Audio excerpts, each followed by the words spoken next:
Heyo! Good morning, everyone. All right, so for today's lesson, we're going to be covering Chapter 31, Sections 1 and 2, which is LC oscillations, or LC circuits. We've got a circuit here with an inductor and a capacitor. Now, we've studied these before. Remember, for capacitors, we did an RC circuit, and for inductors, we did an RL circuit. But now we're getting rid of the R for now and just doing an LC circuit. Now, I want you to remember, when we talked about RC circuits and we talked about RL circuits, essentially what we had is the current in the circuit and the charge on the capacitor or the voltage across either device would grow or decay exponentially. When we put them together, what we get is that the current through the circuit, the charge on the capacitor, or the voltage across either one of these devices varies sinusoidally. Okay, so we're going to study that today. All right, so the first thing we're going to do is a loop rule, right? Kirchhoff's voltage rule. And remember that Kirchhoff's voltage law stated that the sum of all of the changes in electric potential around a complete loop would sum to zero. So we know that the electric potential across an inductor is that self-induced inductance, right? That was the L di dt, right?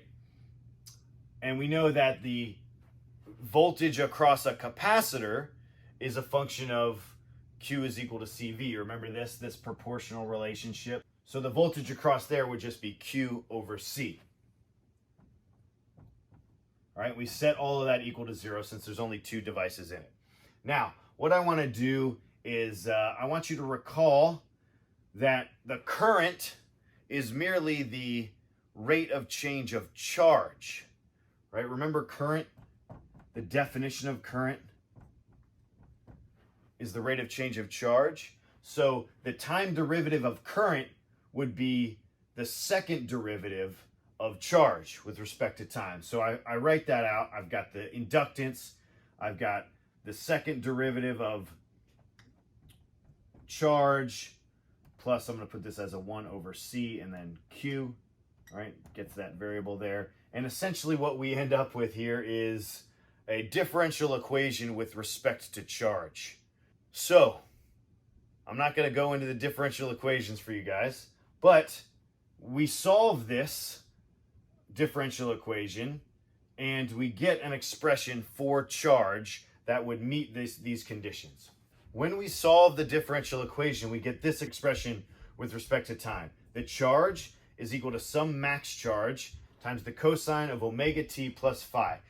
Now, this might seem familiar to you. Remember, this is the expression for simple harmonic motion.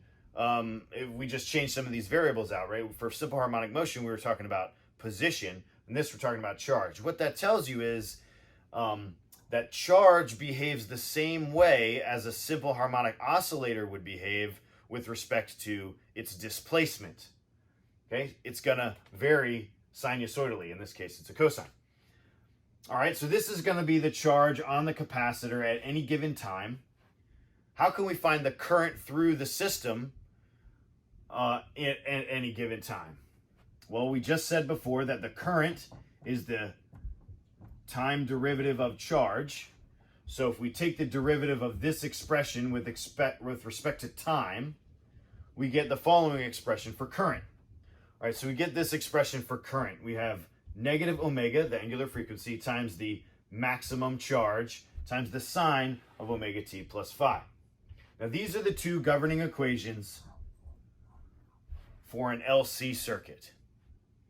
You'll notice that the charge and the current are out of phase with each other. The charge goes by cosine, the current goes by sine.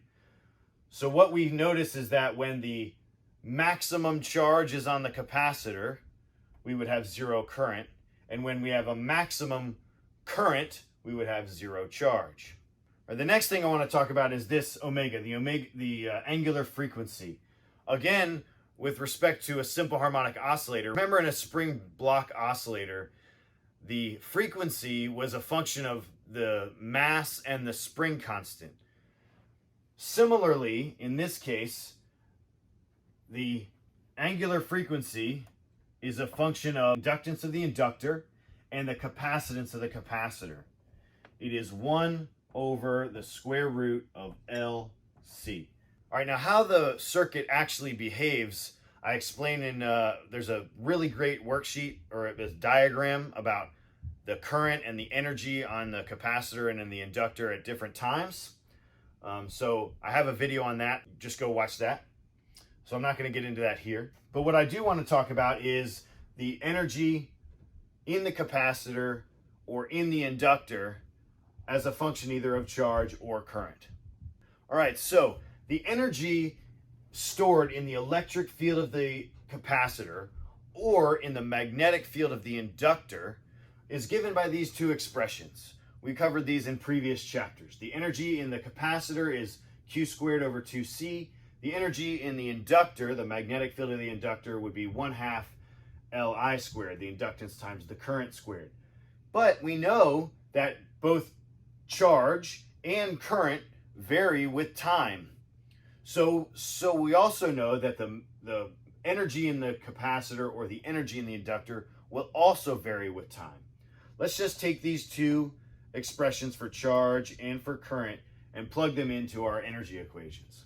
So the first one for the energy in the electric field of the capacitor is pretty simple. We just take our charge, we square it and divide by 2c. So I have Q max squared times the cosine squared of omega t plus phi over 2c.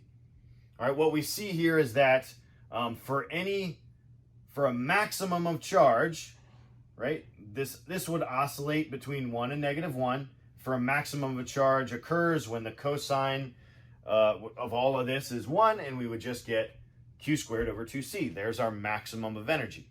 Now the energy in the inductor is a little bit more complicated. I have my current, right, is negative omega Q max times the sine of omega t plus phi, and I have to sub that in and square it. Well, I have a 1/2 times the inductance times this expression squared, squaring all those terms.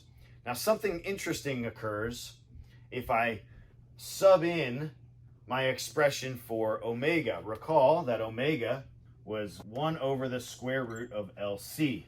If I sub that in here and square it, right, I end up with a 1/2. There's my inductance here. Omega squared is going to be 1 over LC. We square it, gets rid of this square root symbol. Q squared times the sine of omega t plus phi. My L's end up canceling, and I get that the expression for my magnetic field, the energy in my inductor, is Q max squared over 2c times the sine squared of omega t plus phi. You'll notice that the amplitude term, right, the maximum energy, is the same as what it was in the capacitor, because energy is conserved. Because they vary sinusoidally, the maximum energy in the capacitor will only occur when there's zero energy in the inductor, and vice versa. There's maximum energy in the inductor when there's zero energy in the capacitor. So the maximum energy at any given time is simply Q max squared over 2c. Remember, this is sort of like simple harmonic motion. It's an electric oscillator. So one thing I didn't mention, but with respect to the angular frequency, is the time period. We talked about time period in an oscillation like a spring block oscillator, and the relationship between angular frequency and the time period is the same. The time period, that's the amount of time it takes to make one oscillation, is 2 pi over the frequency. And in this case, when we sub in our expression for frequency for the LC circuit, we get that the time period is equal to 2 pi times the square root of LC. All right, so here we have all of the equations for the LC circuit. I have the charge as it varies with time, the current as it varies with time, the angular frequency as a function of the inductance and the capacitance, and then the energy in both the electric field of the capacitor and the magnetic field of the inductor. And you can see that they all vary sinusoidally and they're out of phase with each other. When energy in the capacitor is maximized, energy in the inductor is 0. and vice versa. When energy in the inductor is maximum, energy in the capacitor is zero. Okay, so what happens if we add in a resistor into our circuit, making this an LRC circuit? Well, we would do the same process of doing a loop rule, right? We would take the change in potential across the inductor, and we would still have the change in potential across the capacitor. But then I'd also have to deal with the change in potential across the resistor, which is V equals IR. We set all that equal to 0. Again, recall that current is the time derivative of charge. I would have the inductance times the second derivative of charge, plus the resistance times the first derivative of charge, plus 1 over C times charge is equal to 0. So this is again another differential equation. To solve this differential equation, we come up with an expression for the charge that meets these conditions, and that expression is as follows. Charge is equal to some Q max times the exponential function raised to the negative RT over 2L times the cosine of omega prime t plus phi, where omega prime is now the damped frequency of the square root of omega squared minus r over 2L squared. Okay, this is essentially just a damped oscillator, right? That as this energy and charge and current goes back and forth between the capacitor and the inductor, this resistor is going to be taking some of that energy and dissipating it off into heat. So this would be the expressions for an RLC circuit, and it's analogous to a damped harmonic oscillator. Okay, we'll do a sample problem. Smash that like button. Be sure to subscribe.